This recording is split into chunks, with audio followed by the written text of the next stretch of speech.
நீங்கள் பார்த்து கொண்டு இருப்பது உங்கள் கௌசிக் ரிவ்யூ. சரி வாங்க வீடியோக்குள்ள போய் என்ன நடக்க போகுது அப்படின்னு சொல்லிட்டு பாத்தீங்கன்னா, பறக்கும் படை கேள்விப்பட்டிருக்கீங்க. இது என்னடா துரத்தும் படை அப்படின்ற மாதிரி தாங்க ஒரு பக்கம் இருக்கு. என்னாச்சு அப்படின்னு சொல்லிட்டு பாத்தீங்கன்னா, நம்ம மல்லி இருக்காங்களா அவங்களுக்கு திடீர்னு ஒரு போன் கால். யார் கிட்ட அப்படின்னு சொல்லிட்டு பாத்தீங்கன்னா, ஒரு குழந்தை கிட்ட இருந்து. யாராது அப்படின்னு சொல்லிட்டு பாத்தீங்கன்னா, வெண்பாவை மாதிரி ஸ்கூல்ல படிக்கிற ஒரு குழந்தை தாங்க. அது வெண்பாவோட ஃப்ரெண்டு.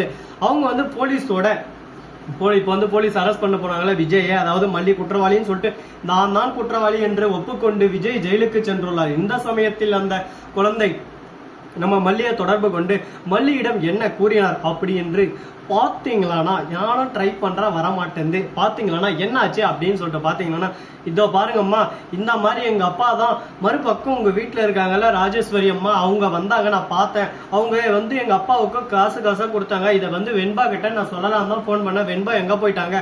அது மட்டும் இல்லாம வெண்பாவோட அப்பா விஜய் இருக்காருல்ல, அவரை அரெஸ்ட் பண்ண வைக்கிறதா ஏதோ பேசிட்டு இருந்தாங்க. அது மட்டும் இல்லாம அந்த கத்தி இது எல்லாமே எங்க அப்பாவே அதை எட்டுன்னு போயிட்டு அங்க வச்சது அப்படின்னு சொல்லிட்டு சொல்றாங்க. இதை கேட்டது என்னமா சொல்ற அப்படின்னு சொல்லிட்டு கேட்டு, இது எல்லாமே உண்மையா அப்படின்னு சொல்லி, ஆமாமா உண்மை, இதெல்லாம் இட்டுன்னு போயிட்டு நீங்க வெண்பா கிட்ட சொல்லுங்க அப்படின்னு சொல்லிட்டு, நீங்க யாரு பேசுறது அப்படின்னு சொல்லிட்டு கேட்கறாங்க. மல்லின்னு சொல்லிட்டு சொல்றாங்க. மல்லியம்மா நீங்களா தானா, சரிம்மா எப்படியாவது விஜய் அப்பாவை காப்பாத்திருங்க. விஜய் அப்பா ஸ்கூலுக்கு வரும்போதெல்லாம் எனக்கு ஐஸ்கிரீம் அது இதுன்னு வாங்கி தருவாரு.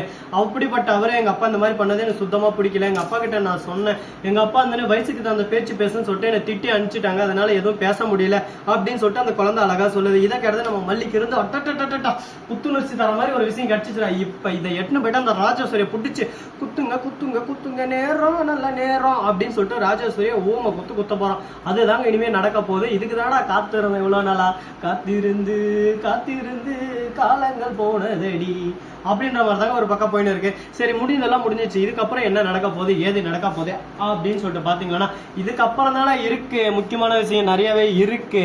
அது எல்லாம் ஒன் பை ஒன்னா நீங்க பார்த்து தெரிஞ்சுக்கதாங்க போறீங்க. இது கூட இன்னும் நிறைய இன்ட்ரெஸ்டிங்கான விஷயமெல்லாம் நடந்துட்டு இருக்குங்க. அப்படி என்னடா இன்ட்ரெஸ்டிங்கான விஷயமெல்லாம் நடந்துட்டு இருக்கு அப்படின்னு சொல்லிட்டு பாத்தீங்கன்னா, நம்ம விஜய் இருக்காருல, அவரு இருந்து ருத்ர தாண்டம் வர்றாரு. அப்படியே சும்மா ஒரு பக்கம் பாட்டா எப்பா அப்படின்னு சொல்லிட்டு டான்ஸ் ஆடினு இருக்காரு. விஜய் அப்பா உனக்கு என்னப்பா ஆச்சு, என்னப்பா இந்த மாதிரி அப்படின்னு சொல்லிட்டு ஒரு பக்கம் போலீஸ் ஸ்டேஷன்ல இருந்து, ஏ ராஜேஸ்வரி நீ பிளான் பண்ணி என்ன உள்ள தள்ளிட்டேன்றது எனக்கு நல்லா தெரியுது. நீ மல்லிகா போட்ட ஸ்கெட்சில் நான் மாட்டேன். மல்லி எக்காரத்து கொண்டு எதிலையும் மாட்ட மாட்டா. மல்லி எப்பவுமே அவ பக்கம் துரும்பா தூணா இருந்து அவளை காப்பாத்துறதா என்னோட ஒரே எய்ம். இந்த எய்ம்ல இருந்து நான் கொஞ்சம் கூட விலக மாட்டேன் அப்படின்னு சொல்லிட்டு சவால் வர்றாரு. சவாலுக்கே சவாலா, எனக்கே சவாலா, அதை பார்க்கலாம் யார் என்ன நடக்க போகுதுன்னு சொல்லிட்டு. கூடிய விரையில கூடிய சீக்கிரம் பார்க்க தானே போறீங்க. அப்ப தெரிய போகுது யாரு என்ன எவரை நொட்டு லொசுக்குன்றது என்ன யாரு அப்படின்ற விஷயம் உனக்கு கூடிய விரையில புரிய போகுது. ராஜேஸ்வரி நீ நினைச்சுன்னு இருக்க உன்னோட தம்பி விஜய் சாதாரண மொக்கன்னு சொல்லிட்டு, ஆனா மொக்கைக்கெல்லாம் மொக்கையோட தலைவன் தானே அப்படின்னு சொல்லிட்டு பேசின்னு இருக்காங்க. இதை கேட்டதும் ஒரு பக்கம் ஏதோ சொல்ற, சரி நானும் ஏதோ கேட்கறேன், பார்க்கலாம் என்னென்ன நடக்க போகுதுன்னு சொல்லிட்டு. ஐ ஆம் வெயிட்டிங் அப்படின்ற மாதிரி ஒரு டைலாக சொல்லிட்டு அந்த இடத்துல நின்றுறாங்க. அதே சமயத்துல மறுபக்கம் நம்ம நிஷா இருக்காங்க. அவங்க வீட்டுக்கு வந்து ஓன்னு ஒப்பாரி வைக்கிறாங்க. எங்க அக்கா அப்படின்னா யாரு கொண்டா, என் அக்காவை கொண்டது அந்த விஜய் தானா, விஜய் ஜெயிலுக்கு போனது எனக்கு சந்தோஷம் தான்ப்பா, என் அக்காவை கொண்டது அந்த விஜய் தான்ப்பா, அப்ப இவ அக்கா இல்லடா, என் அக்காவை யாரு கொண்டது விஜய் தானே அப்படின்னு சொல்லிட்டு அடிச்சு ஆணித்தனமா சொல்லிருக்காங்க. தோ பார் நிஷா, அவங்ககிட்ட நான் படிச்சு சொல்லிட்டு விஜய்க்கு இதுக்கு எந்த சம்மந்தம் இல்லை. திரும்ப திரும்ப திரும்ப திரும்ப விஜய் இருக்காத, விஜய் எவ்வளவு பெரிய உத்தம, விஜய் எவ்வளவு நல்லவர்னு எனக்கு மட்டும்தான் தெரியும். விஜய பத்தி நீ விஜய பத்தி இன்னொரு வார்த்தை பேசினா உனக்கு மரியாதை இருக்காது, பாத்துக்கோ, கெட்டு போயிடும் அப்படின்னு சொல்லிட்டு சொல்ல. கெட்டோ அதை பத்தி எனக்கு கவலை இல்லை. விஜய் தான் அக்காவை கொண்டவன், அதுக்கு அவன் ஜெயிலுக்கு போனது தப்பே இல்லை. அந்த நிஷாவை சுடரை கொண்டு போனதும் தப்பே இல்லை. அவனை கொண்டதோட உன்னை போட்டு தள்ளிக்கிண்டி, உன்னை வச்சுக்கிறதுனால இவ்வளவு வார்த்தை, இவ்வளவு பேச்சு, இவ்வளவு திமிரு நீயே இல்லாம தான் இதெல்லாம் தேவையா சொல்லு, இதெல்லாம் பேசி கேட்கற மாதிரி இருந்துக்கும் ஒரு பக்கம் அப்படின்னு சொல்லிட்டு ஒரு பக்கம் ரணகாலத்திலயும் ஒரு ரணகாலமா போயின்னு இருக்கு. இப்ப என்னதான் நடக்கும் நடக்கட்டுமே, இருட்டினில் நீதி மறையட்டுமே, தன்னாலே வெளிவருங்காதே அப்படின்ற மாதிரிதான் ஒரு பக்கம் போயின்னு இருக்கு. இதுக்கப்புறம் என்னென்ன பண்ண போறாங்க அப்படின்றத கூடிய விரையில கூடிய சீக்கிரம் நீங்க தெரிஞ்சுக்க போறீங்க. அது மட்டும் இல்லாம நம்ம கதிரேசன் இருக்காருல, அவரு வந்து விஜய்க்கு இதுக்கு எந்த சம்மந்தம் இல்லை, எனக்கு நல்லாவே தெரியும். விஜய் ரொம்ப நல்லவர். அது மட்டும் இல்லாம விஜய் உத்தம, விஜய் மேல தேவையில்லாம பழி போட வேணாம். விஜய் என்னோட பொண்ணு எதுவும் பண்ணலாது எனக்கு நல்லாவே தெரிஞ்சு. ஏன்னா சுடர் மேல வச்சு அந்த காதல், அன்பு, கேர் எல்லாத்தையும் நான் பார்த்தேன். அது எல்லாமே உண்மையான ஒரு காதல் தான். அப்படி இருந்தும் விஜய் தான் இதை பண்ணான்றது நம்புறதுக்கு நான் முட்டாளா? அப்படி சுடர் தான், அதாவது ரேணுகா விஜய் கொண்டு இருந்தா எப்படி ரேணுகாவை போய் கஷ்டப்பட்டு நஷ்டப்பட்டு துக்கப்பட்டு அவ்வளவு பெரிய பிரச்சனை இருந்து கூட்டிட்டு வந்திருப்பாரு.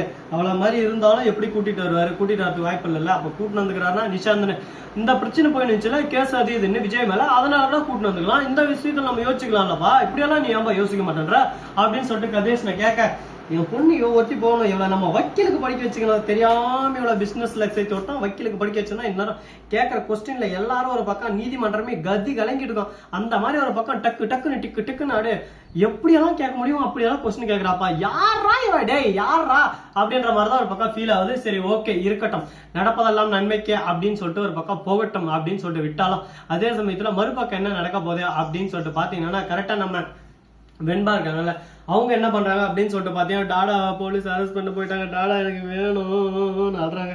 மல்லியா மருந்து உடனே நான் பாத்துக்கிறேன், என்னாலதான் அப்பா உள்ள போனாரு, நானே உள்ள போயிடுறேன், நீ எதுக்கு கவலைப்படாத வெண்பா, நான் போயிட்டு அப்பாவை வெளியே அனுப்பிச்சு வச்சிடறேன். அம்மா அப்படியெல்லாம் சொல்லாதீங்க, இருங்கம்மா ஏதோ ஒண்ணு பண்ணலாமா, அப்பா சொல்லியிருக்காரு ஏதோ ஒண்ணு நடக்கும்னு சொல்லிட்டு, நடக்கும் என்ன நடனா அப்படின்னு சொல்லிட்டு யோசிச்சு இருக்காங்க. என்னதான் யோசிக்க போறாங்க, என்னதான் பண்ண போறாங்க சொல்லிட்டு தெரியல.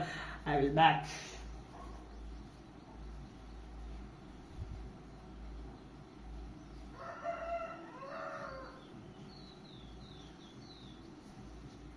இந்த வீடியோ பிடிச்சிருந்தா லைக் பண்ணுங்க, கமெண்ட் பண்ணுங்க, ஷேர் பண்ணுங்க, டிண்டிங் பெல்ல தட்டி விட்டு போங்க. அப்பதான் நான் போற அடுத்தடுத்த வீடியோ உங்களுக்கு உடனுக்குடன் நோட்டிபிகேஷன்ல வந்து கொண்டே இருக்கும். மிக்க நன்றி, தேங்க்ஸ் ஃபார் வாட்சிங். நம்ம சேனல்ல ஏகப்பட்ட கிவ்அவே நம்ம தந்துட்டு தான் இருக்கோம். நண்பர்கள் பார்க்காத நண்பர்கள் பார்த்து அந்த கிவ்அவேல பார்ட்டிசிபேட் பண்ணி நீங்களும் அருமையான கிஃப்ட்ஸ் எல்லாமே ஒரு பக்கம் நீங்களும் பர்ச்சேஸ் பண்ணணும்னு சொல்லிட்டு நான் ரொம்பவே ஒரு பக்கம் என்னோட இதை தெரிவித்துக்கிறேன். அதுக்கு என்ன பண்ணணும்ன்றது உங்களுக்கே நல்லா தெரியும். வாட்சிங்.